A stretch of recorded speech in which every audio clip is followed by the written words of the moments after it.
आज के वीडियो में हम बात करने जा रहे हैं मधुबाला के बारे में। मधुबाला जितनी ज़्यादा अच्छी एक्टिंग करती थी, उससे भी कहीं ज़्यादा वो खूबसूरत थी। उनकी एक्टिंग की जितनी चर्चा होती थी, उससे कहीं ज़्यादा उनकी खूबसूरती की चर्चा होती थी। फिल्म के संपादक बाबूराव पटेल कहा करते थे कि मधुबाला जितनी बहुमुखी प्रतिभा की व्यक्तित्व फिल्म के संपादक बाबूराव पटेल अक्सर ये कहा करते थे कि मधुबाला जितनी बहुमुखी प्रतिभाशाली अभिनेत्री हैं, उससे कहीं ज़्यादा वो खूबसूरत है।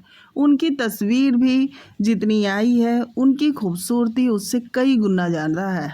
तस्वीरें भी उनकी खूबसूरती बयान नहीं कर पाती हैं। उनको फिल्म इंडस्ट्री का वीनस कहा जाता था। अपने ज़माने की मशहूर अभिनेत्री बेगम पारा कहा करती थी कि जब कभी मधुबाला वॉक करने निकलती थी और मैं मधुबाला को देख लेती थी तो मेरा दिन बन जाया करता था। खुद निरूपा राय ये कहा करती थी कि सिर से लेकर के पैरों के नाखून तक वो परफेक्ट थी, यानी कि बहुत ही ज़्यादा खूबसूरत थी। मीनू मुमताज कहती थी कि उनकी त्वचा इतनी पारदर्शी थी, इतनी गोरी, इतनी सुंदर थी कि जब वो पान खाया करती थी तो उनके मुंह के अंदर लाल रंग दिख जाया करता था। रेल के डिब्बा फिल्म में शम्मी कपूर के साथ वो एक्टिंग कर रही थी। इस फिल्म में शम्मी कपूर के सामने जब मुमताज आती थी तो शम्मी कपूर अपना डायलॉग भूल जाया करते थे। मशहूर पत्रकार बीके करंजिया ने अपनी बुक काउंटिंग माई ब्लेसिंग में लिखा है, जितने भी फोटो मधुबाला के आए उसमें किसी भी फोटो ने उनकी सुंदरता के साथ न्याय नहीं किया, यानी वो फोटो से कई गुना ज़्यादा सुंदर थी। लेकिन ऐसा भी नहीं था कि उनमें कोई कमी नहीं थी। हतीजा अकबर ने अपने बुक में ये लिखा है कि मधुबाला में एक कमी थी कि वो अपने पिता के साथ न्याय नहीं कर पाई। इनकी बुक है द स्टोरी ऑफ मधुबाला, उसी में उन्होंने लिखा है उनके पिता के प्रति उनकी प्रश्न रहित निष्ठा और सही समय पर सही निर्णय न लेना और उनकी अत्यधिक भावुक प्रवृत्ति ने उनके जीवन को जटिल बना दिया था। यही कारण है कि उसके कई जटिल प्रभाव मधुबाला को अपने जीवन में देखने पड़े थे। मशहूर अभिनेता देवानंद ने कहा था कि उन्हें मधुबाला की खिलखिलाती हुई हंसी सबसे ज़्यादा पसंद है। देवानंद ने अपनी आत्मकथा रोमांसिंग ऑफ लाइफ में इस बात का जिक्र किया है कि जब मधुबाला हंसती थी तो हंसती रह जाती थी। मधुबाला का चेहरा सुबह की ओस की तरह हमेशा ही तरोताजा रहता था। मधुबाला बहुत हंसा करती थी और किसी को इस बात का अंदाजा नहीं होता था कि अब वो कितनी देर हंसेंगी। जब वो हंसना शुरू करती थी तो डायरेक्टर सेट की लाइट बंद करके चाय मंगा लिया करते थे, क्योंकि वो जानते थे कि अब थोड़े टाइम बाद ही शूटिंग फिर से शुरू होगी। मुमताज का असली नाम जहान बेगम तलवी था। इनका जन्म वैलेंटाइन के दिन 14 फरवरी 1933 को दिल्ली में हुआ था। मात्र 9 साल की उम्र में ही इन्होंने अपना फिल्मी कैरियर शुरू कर लिया था और इनकी पहली फिल्म थी बसंत। ये फिल्म करने के बाद मुमताज दोबारा दिल्ली चली गई थी। फिर ज्वार भाटा फिल्म की शूटिंग के लिए दोबारा मुंबई मधुबाला को बुलाया गया था। ये अलग बात है कि मधुबाला ने इस फिल्म में काम नहीं किया, लेकिन इसके बाद इनके पिता ने ये डिसाइड कर लिया था कि अब वो मुंबई ही रहेंगे। उसी समय केदार शर्मा एक फिल्म बना रहे थे, बेचारा भगवान। इस फिल्म में उन्होंने अपनी पत्नी कमला चटर्जी को हीरोइन के रूप में लिया था, लेकिन अचानक ही कमला का निधन हो गया और ये फिल्म बीच में ही रुक गई थी। कुछ समय बाद ये सदमा से जब उभरे तो बाल कलाकार मुमताज को राज कपूर के साथ मिलके फिल्म शुरू की थी। इस तरह मुमताज को ये फिल्म मिली थी और उन्होंने ही मुमताज का नाम मधुबाला रख दिया था।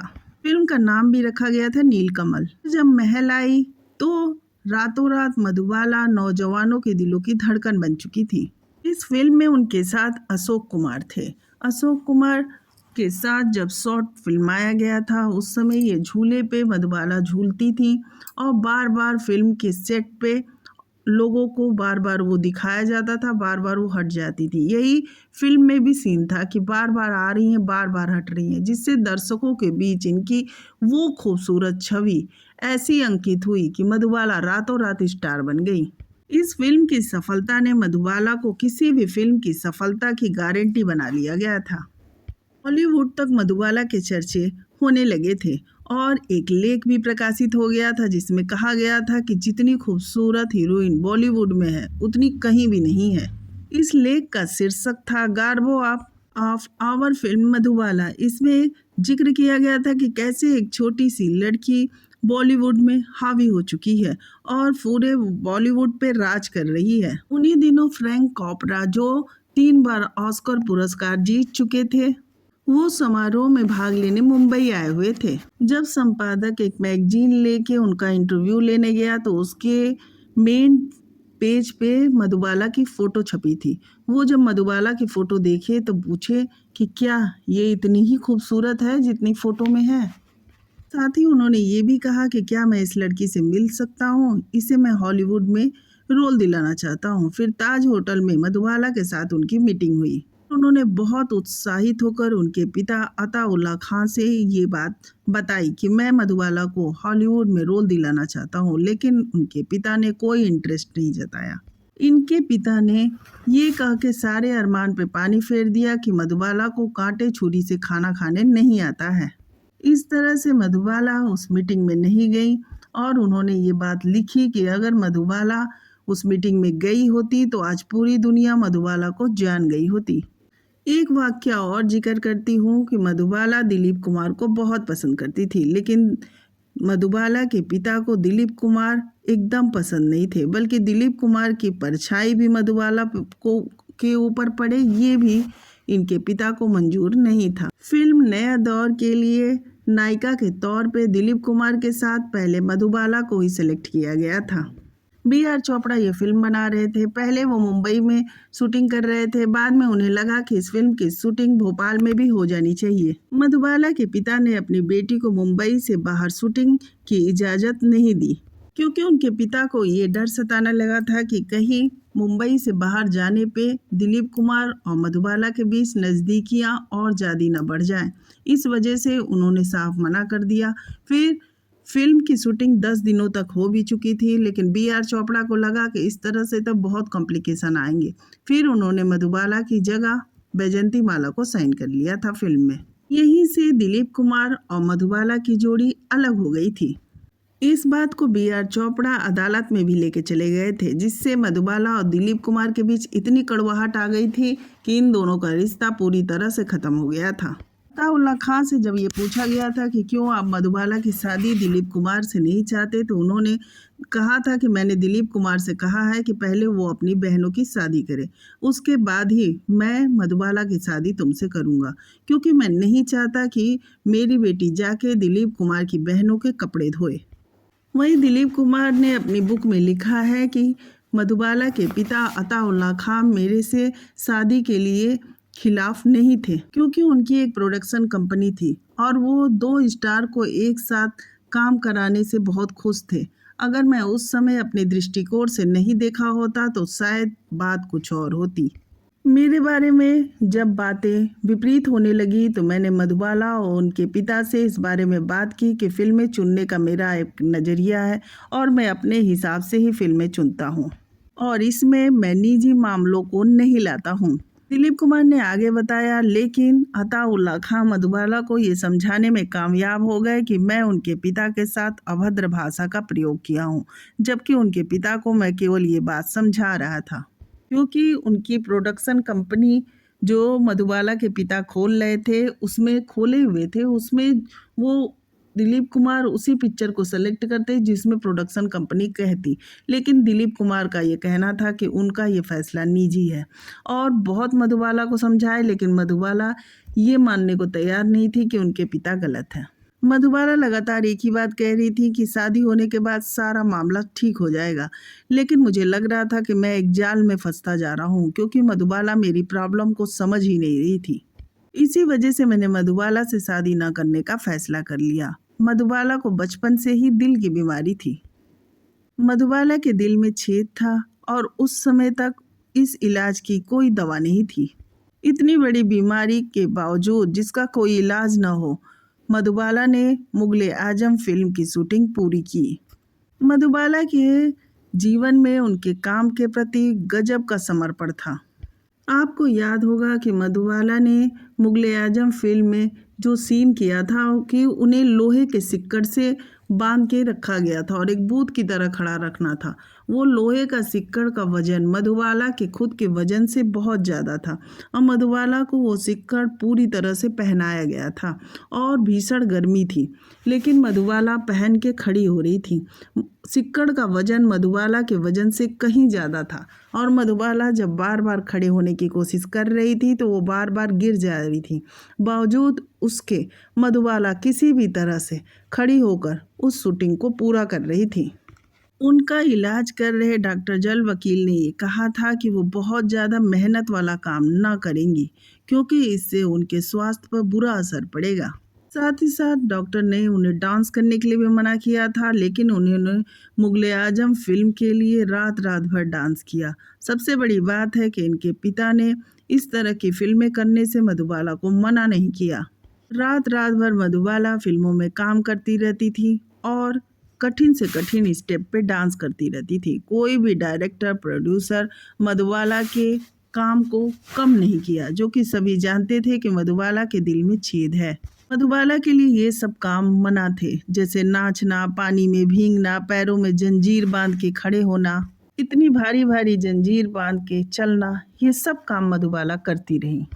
ऐसा भी कई बार हुआ कि मधुबाला काम करते करते बेहोश भी हो गई, लेकिन ठीक होने के बाद वो दोबारा से काम पे जुट गई। लास्ट में मधुबाला ने किशोर कुमार से शादी की। किशोर कुमार उन्हें इलाज के लिए विदेश भी ले गए, लेकिन डॉक्टरों ने उन्हें वहाँ भी भारी काम और बच्चे न पैदा करने का सलाह दिया।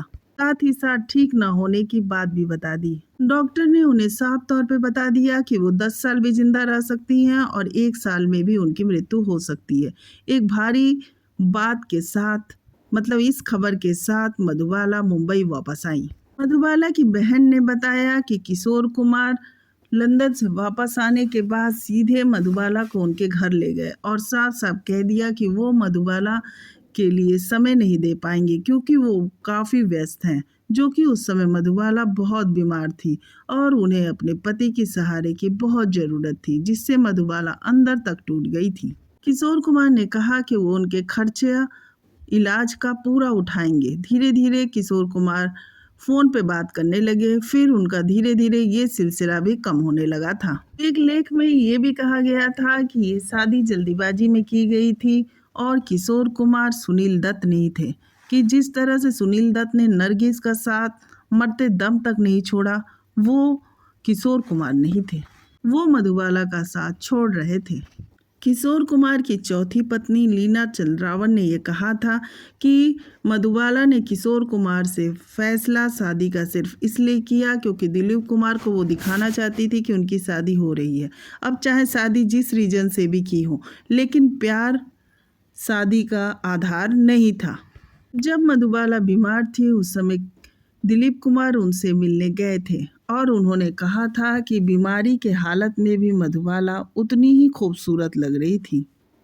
हाँ, उनका चेहरा जरूर पीला पड़ गया था, वो कमज़ोर भी हो गई थी, लेकिन तब भी उनकी खूबसूरती वैसे ही बरकरार थी। 23 फरवरी 1969 को मधुबाला का देहांत हो गया था। उस समय वो महज 36 साल की थी।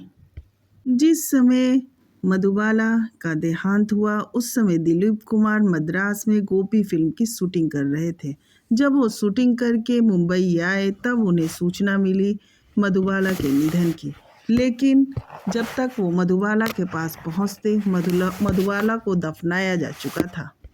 किशोर कुमार, अशोक कुमार और कमल अमरोही इनकी शव यात्रा में शामिल हुए थे, लेकिन दिलीप कुमार नहीं पहुंच पाए थे।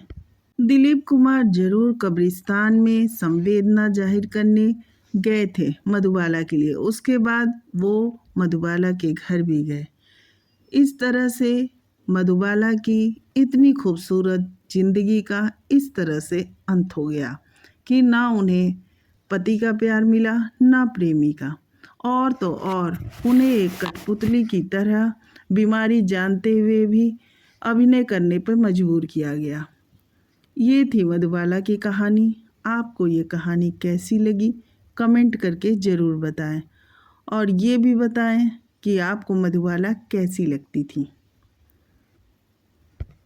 पूरी कहानी सुनने के लिए धन्यवाद।